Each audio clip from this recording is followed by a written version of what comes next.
Hey guys, it's Saturday, 5th of December. I'm going to try something a bit different today. So, I think for some of what I'm going through, I've kind of been reflecting on how I've got to where I've got to.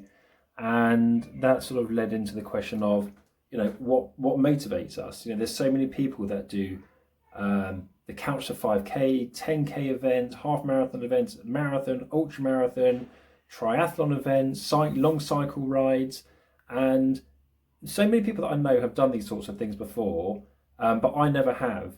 And I kind of been sort of reflecting on what kind of really motivates people to do these things. And I think for some people, it's probably a sense of self-satisfaction and achievement, and it gives some a focus in their lives, which is maybe a bit different to other focuses, whether it's professional or family life. And I think some of that probably does resonate with me. But where I've got to with the running and how I got into this whole journey, I think probably if I wind the clock back about 4 years ago, maybe 3, 4 years ago, I was not really, even though I've always been very much into fitness and very keen to keep myself in shape, I've always enjoyed it, which is, I know that not everyone does, but I've, since from a young age, I've always sort of gone down to the gym, tried to keep in shape. And I had a bit of a quieter period with exercise and didn't really keep myself as in shape.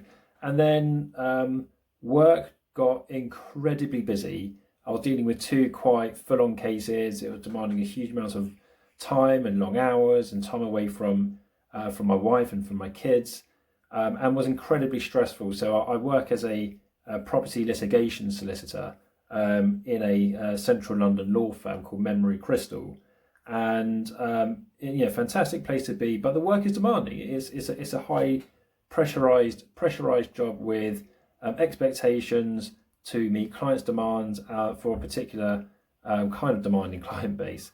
So work was phenomenally busy. Two big cases together with other things going on as well.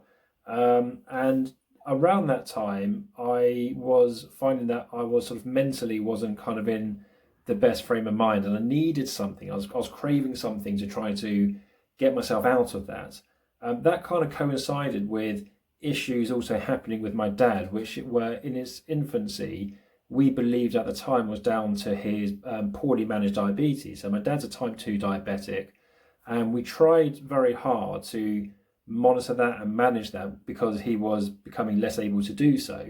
So he had for anyone that knows about diabetes, a lot of it is sort of controlling your glucose levels, and the traditional way of doing that is pricking your finger with a pinprick test, and then having a device which measures how what your sugar levels are like in your blood.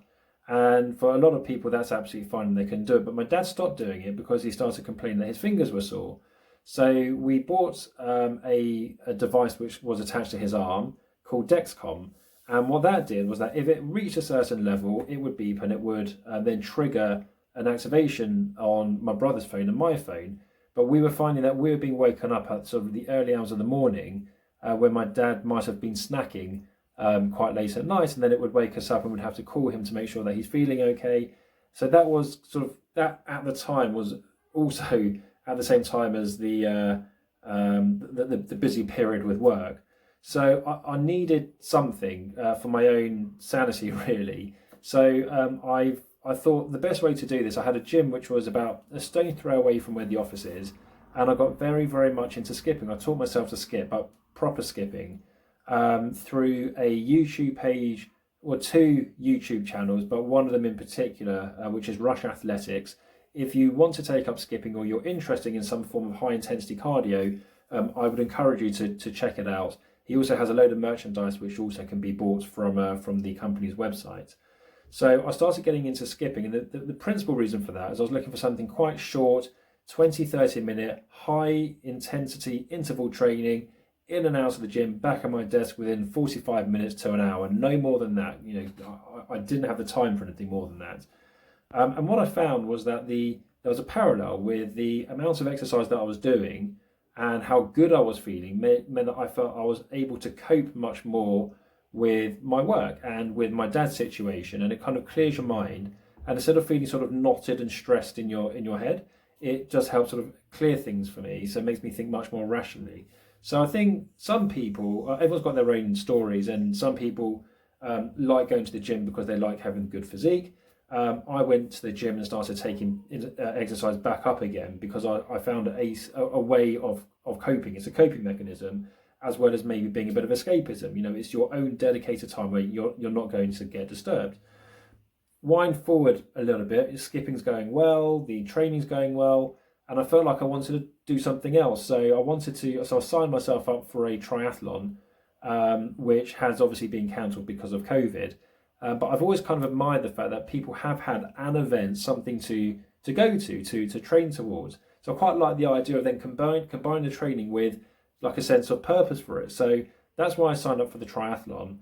And that was also at the time when I started watching a lot of people doing CrossFit. So I started getting sort of quite interested in how people were able physically to push themselves to limits that ordinarily you wouldn't believe people would be able to push themselves to. And I'm talking about doing, 100 burpees followed by, 100 squats followed by 200 double unders. So I started doing a little bit of that at the gym myself. So I thought a way of really testing myself is to sign up for an event. So anyway, the triathlon got cancelled, obviously, as I've just mentioned. And then we go into lockdown. And I was looking for ways of trying to keep that routine and that escapism and the way to kind of control the stress and the anxiety that I was having with working with my dad. So I started taking a bit to running, and there's many people who I know who are quite keen runners, and they've always explained how they enjoy it so much. And getting out in the fresh outdoors is always quite appealing as well. It's you're out early or whenever it is that you go, and you just run. It is another form of escapism, and it's a change of scenery. But I was always pissed off because I was always worried about aches and pains and knees and joints, and I think I didn't really understand it as well then as I do now. Where I live, thankfully, there's a number of fields and trail paths, so that's a different form of running, which is just, for me, a bit more enjoyable than just pounding the pavement. So I really felt quite exhilarated that I found this.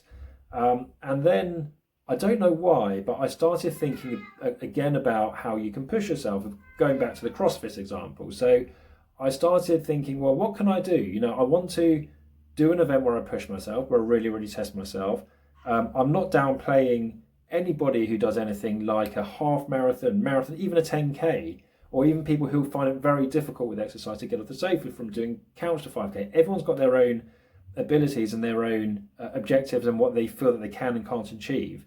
But because of my sort of history of always sort of keeping relatively fit, I thought a marathon is something which, lots of other people do, but I didn't feel like it would grab the attention that I wanted, because over time, over the last sort of couple of years, as I've identified in some of these other vlogs, there's been issues with my father. So that the issues with diabetes then obviously led into he was then diagnosed with Alzheimer's, and diagnosed with vascular dementia and Alzheimer's, and it's been a real journey for the last 2 to 3 years in how do I keep him safe.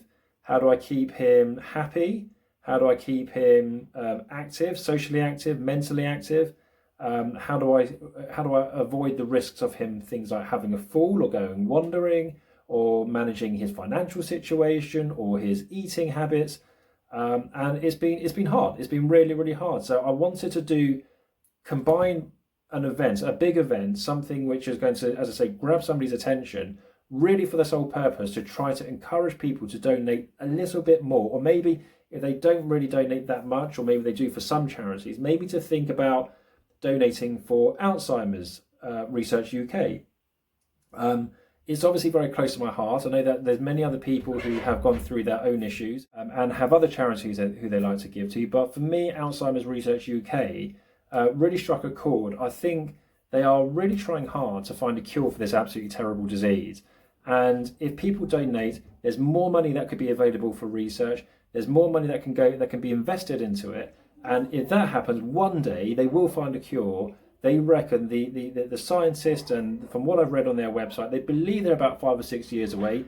If we can all try to make that happen, it will prevent many, many hundreds and thousands of people up and down the country and around the world who suffer from this terrible disease not to have that, and that then helps them with their quality of life, but not only them, but also their loved ones as well.